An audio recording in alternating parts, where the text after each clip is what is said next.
I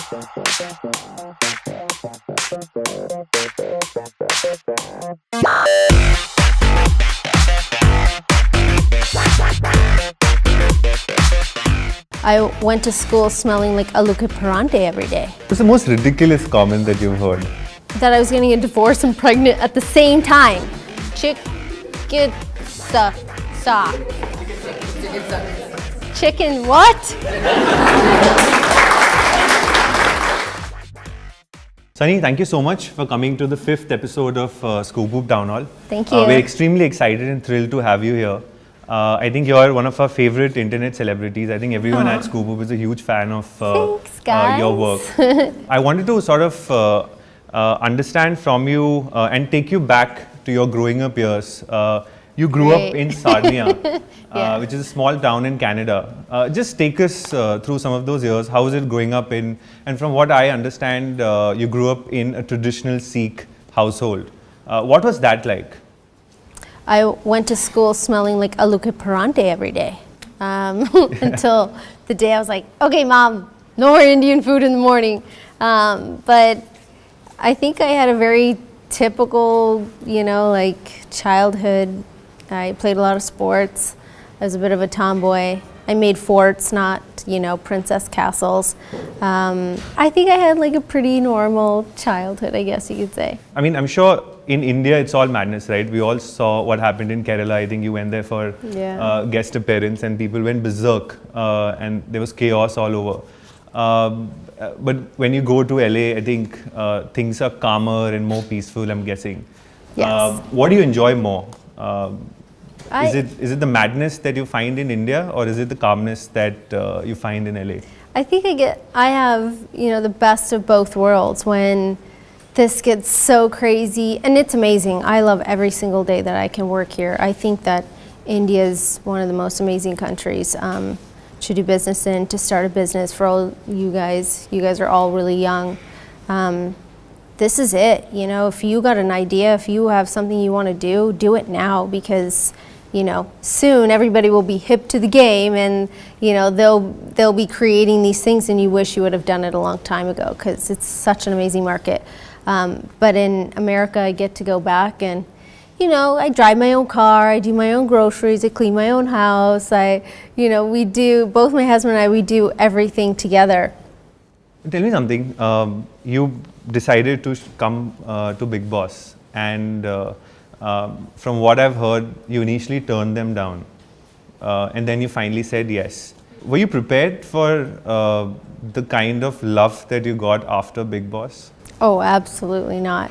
I figured as each week passed, something good might be happening out there, because I know that if something wasn't going well, then they would have just kicked me out really, a lot sooner. So 1 week goes by, the second week goes by, then a month goes by. I'm like, I'm stuck in this freaking house. How do I get out? And then another week goes by, and another one. I'm like, now I just want to go home. But I figured something pretty amazing was going on outside. I calculated that in my head.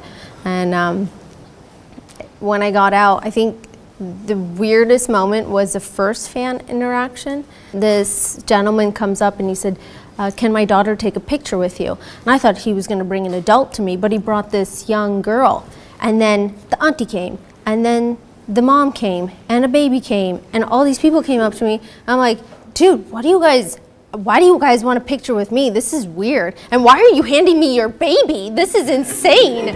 I've never taken a picture with a baby. This is just wrong. This is so wrong on so many levels. Because wasn't from the mainstream world. So, babies and children are a no-no. I think for the people that didn't know who I was, and the families or those moms and people that are watching Big Boss because they're a fan of Salman or the show or whatever it is that they like about it, is that they saw me like making chapatis, cutting vegetables, trying to speak Hindi, trying to do all these different things, dancing. I have 2 left feet, so dancing is like not... We all disagree with that. But. Well, I mean, it's taken a lot of practice. But before that, my idea of dancing in a club is a 2-step, going like, yeah, this is awesome. And in a corner, not on the dance floor. So I think that maybe they saw that, maybe they saw the effort, maybe they saw this like weird, awkward person trying to do all these things, and maybe I made them laugh because it was so awkwardly bad.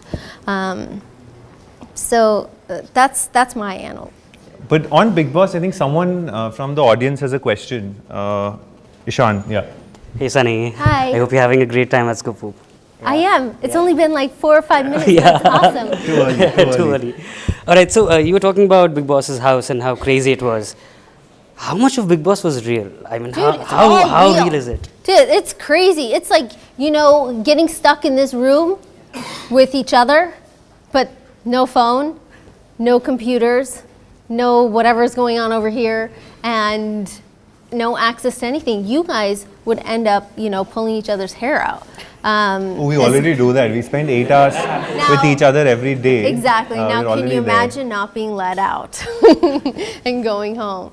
I think, with the show, they set up scenarios, right? So they'll go, okay, today you guys are going to do this activity. Big Boss tells you what to do. But what happens in people's personalities and how they connect, or most of the time don't connect, that's all real. Maybe some people might be playing this game or this thing like, oh, I'm going to go on the show and I'm going to be like, this is what my character's going to be like. This is how I'm going to act. This is how I'm going to speak and look and blah, blah, blah. Well, what happens, and I'm sure you guys probably have noticed, is it's only a matter of time before your real personality comes out and who you really are comes out. And it's crazy.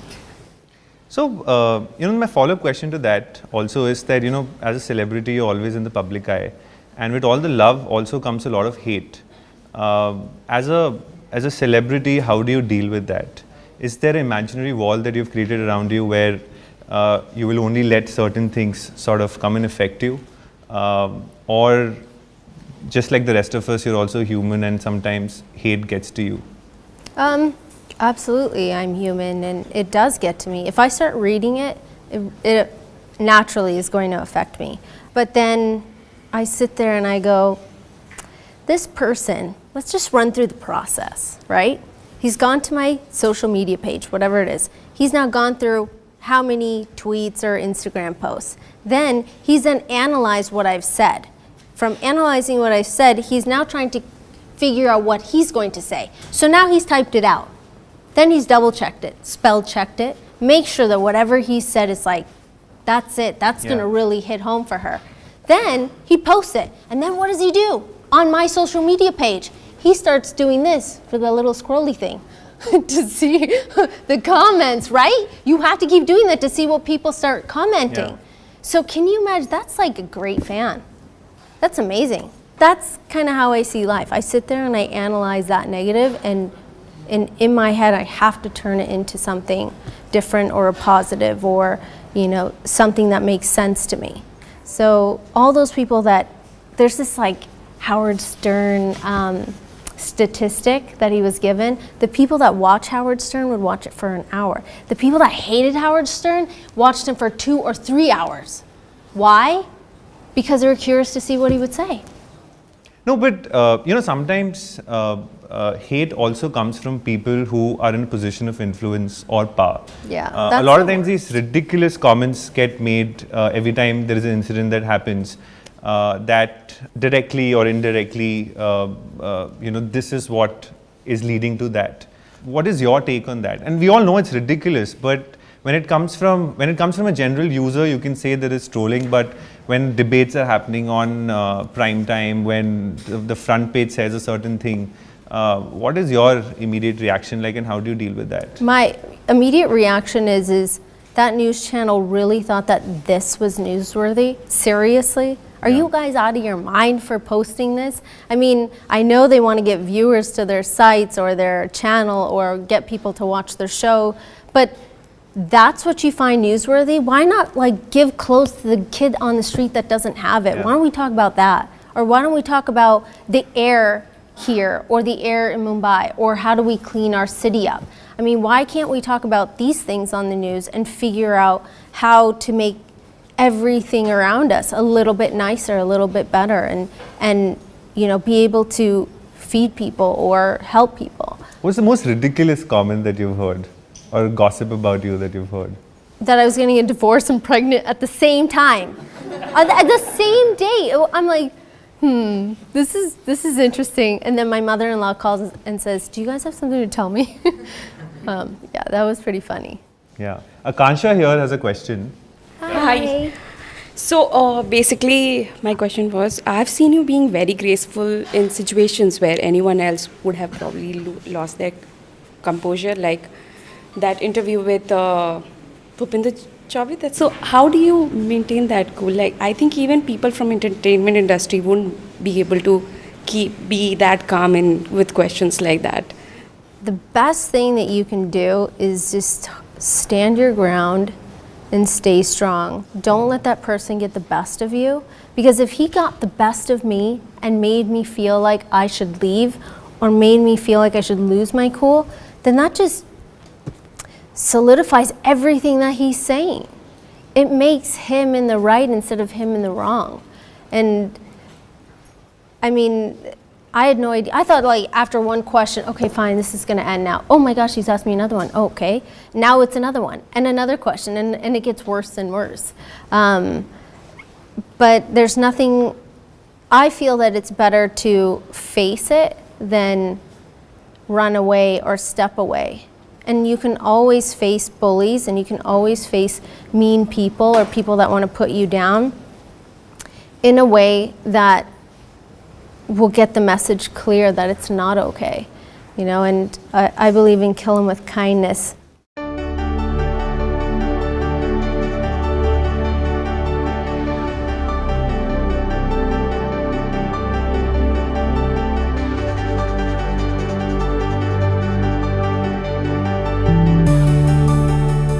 The criticism with biographies, and especially in India, is that there's a lot of whitewashing that's involved. So you would see, for example, Rajkumar Hirani made Sanju. And the biggest criticism that the film got was that it only showed him in good light. Do you think with Karanjit you've been able to sort of keep that aside and show the true story? I was really adamant that whatever we were going to show was going to be real. Like real conversations and real stories, real things that happened. Of course, like the setting is different, the clothes are obviously different. I'm way better dressed in the show than it was in real life. My parents didn't have a lot of money, so we just wore a lot of the same things a lot. But I think that what we've shown is really close to the truth, if not the truth of what's happened. And that was really important to me, especially the family stuff, because my parents are not alive anymore. I can't even consult them, or I can't say, hey, if we change this a little bit here, would you guys care? Or, just something even small like that. So I just wanted it to be the truth, and it had to be the truth for me to believe it. I had so many arguments that, I'm a Taurus and I'm a bull and I like getting my way. So I kept it pretty honest and really true. And that's probably the hardest thing that, was shown. Did you always wanted to be an actor in mainstream movies? I didn't ever think it was possible. I always knew that I wanted to own my own company, my own business. I wanted to do something on my own. I wanted to be my own boss. That's something I've said since I was a little kid. I just never knew what it would be. I come from a typical Punjabi home. The second that I said, I want to be a model, pat, shut it. What are you talking about? Go to school, what are you doing? Why don't you go study? That's like 95% of Indian families. Yeah, I know. Like one of the things that I saw in the documentary, Mostly Sunny, and I know that you've sort of, you think that the documentary doesn't portray you in the way that you wanted to. But one of the very interesting things that you said was that I know how to turn a quarter into a dollar. Let's just talk a little bit about that. Is that still the number one goal with which you're doing the things that you're doing?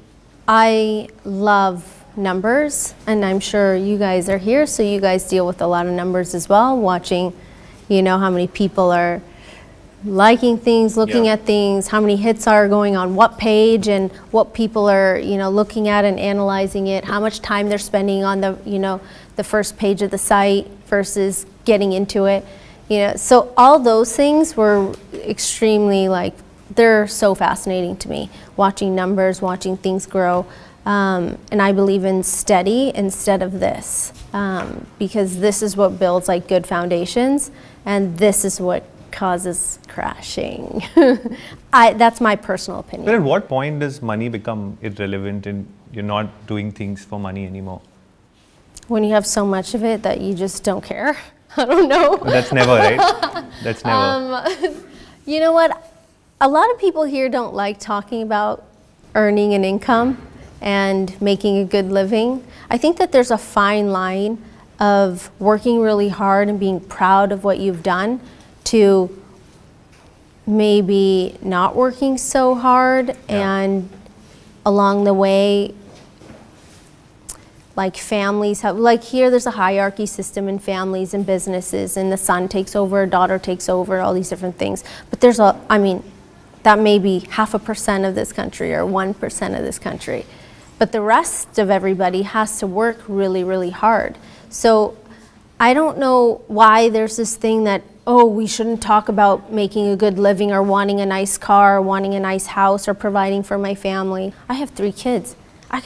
That's 3 college funds. Oh, congratulations on being a mother. Thanks. So that's 3 kids, 3 college funds. They are going to want their own cars. They're going to want things and buy stuff. Dude, diapers. Do you even know how much diapers cost? And let me tell you, I have 2 of them. So imagine diapers times 2 and then everything else times 2. My goodness. So I think that if you're young and you work really hard and you make good money, you should save a lot of it. You should invest in these amazing funds and stocks and stuff that India has. It's amazing, you guys. I would put all my money here. So the returns are amazing. So I think that you always have somewhere to go and somewhere to do and make and achieve. What's the difference between Karanjit and Sunny? Karanjit is very dorky, can't walk straight, can somehow manage to trip and fall, but not be walking, be standing in one place. I have that ability. Don't ask me how. Don't ask me to show you. And I'm just a lot more private and quiet. I think that every entertainer has an alter ego. I think that every entertainer has that, it's like a little switch inside them, that once the camera goes on, the smile's a little bigger, you have charisma, and you're, all these different personality traits come out. But when the camera's off, I'm sure you've seen it with other actors that have come in here, it's totally different, and I'm a lot more quiet, I'm a lot more reserved. I like silence. On that note, do we have more questions from the audience? Yeah. Actually, Satvik, you already asked my question, but okay. Oh, I'm so sorry. I told her that I'm doing this, it's only my first few times. Okay. So what is the most ridiculous comment or gossip you have heard about yourself? Let me think of another good one. I got this message one day, and this guy's like, "Hi, I know it's really last minute, but we want to cast you for a role in Game of Thrones." And I was like, "Oh my God, no way, what's going on?" And then they sent the IMDb link to see who it was, and then it was fake. Sunny, you've worked in different industries. You've worked in the adult industry in US, you've worked with Bollywood, you're working with South Indian film industries as well. Just take us through the difference or the similarities between these industries. Do you think there's a difference in terms of ethics, professionalism, wage cap? Just take us through that. Well, in the adult industry, everything's like black and white. There's no in the middle or between the lines, at least my experience. I had a very good experience. I don't have any horror stories. So everybody that I worked with was, the best of the best. And it's extreme, I mean, beyond, what people think it is. It's not like one big room where everybody's getting it on. It's extremely professional. Everything is, like, everybody's in a data system. Everybody's tested. I bet there's a lot of young people here who've not done that ever. You should. I know, very, very awkward, but if you're, promiscuous, you should definitely get tested. And use condoms, everybody. You guys should have like in India, we don't talk about those things. Dispenser in the bathrooms. Yeah. So it's extremely professional. Here, everything's so emotional, and you'll get to set, and people will say, okay, we agree to do this, or oh, I'll come on time. I'll almost always come on time. And I'll go, okay, well, now it's time to go. It's my 12 hours. I'm done. They're like, just 5 minutes, just 5. Or they'll completely change a costume, or they'll completely add new things, or, oh, the best part is who needs a script? I mean, you just write that thing as you go. I'm like, what's going on here? I spent so long learning this whole thing, and now you guys are, changing it all. 1, 2 words, okay, fine. But the whole thing? How do you change the whole climax in 5 minutes? I mean, how does that happen? You're like, no, we're not going to do this. We're going to do this. We're going to do that. And I don't know how to explain it coming from the outside, but you got to be here. You got to be on the ground. You got to be going with what's happening here. Do you think things are changing in India? Absolutely. Especially in Bollywood?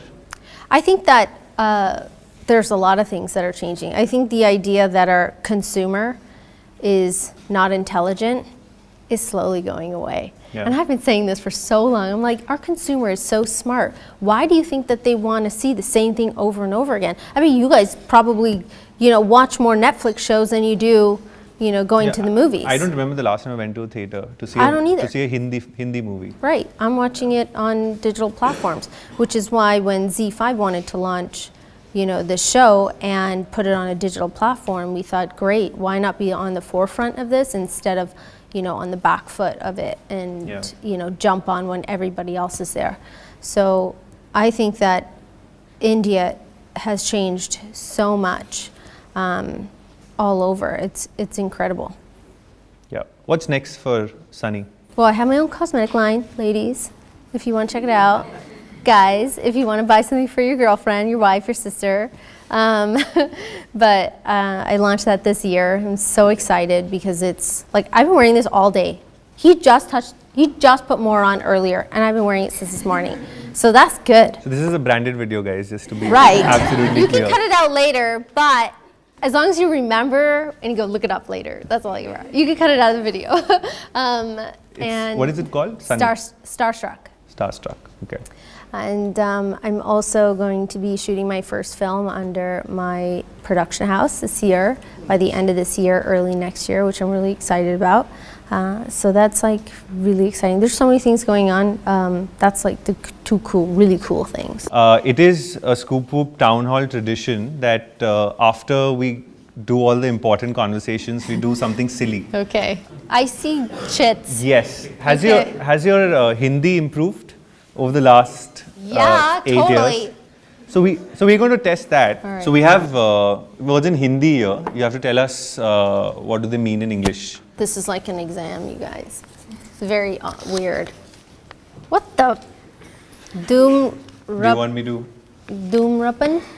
So the first word is dhumrapan. Oh, I've heard of this before. It's like, it's on the airlines. I think it's smoking something, right? Hey, that's right. Oh, Do you see this guy's listening to the air hostess? I know, I probably could rehearse the whole thing. Okay. Is it your turn? No, I thought I'd just pick it for you. Okay, so the next word is manoranjan. Oh, that's for you. You were hoping to. Oh, okay. I think it's entertainment. Yeah. Itni Hindi to aati hai. Sorry, yours. What does that mean? I didn't know what that means. Manoranjan, that means entertainment. Dude, these Dashamlab. Dude, this is some weird Hindi. Like, seriously, is this how you come to work? Yar Dashimlab blah blah blah. Like seriously, what is this? I think you got the easy ones first. Even I don't know what this is, yeah? Dasham See? Labh. What nonsense? This is a bakwas. There. What does this mean? Decimal. Decimal. Who even puts decimal in their sentences? Yeah. Your turn. Oh, okay. Let's do this. Abhinay. Are yaar. Seriously? I'm not even going to dignify that with an answer. Okay, it means acting. Yes. I think their appraisals are going down the drain, I think. Who are you? Chicken suck. Chicken what? Chicken who? You guys, your mind is in the gutter. Let's just say that. Can you say the word again? Seriously? Just one more. Just one more time, guys. Come on.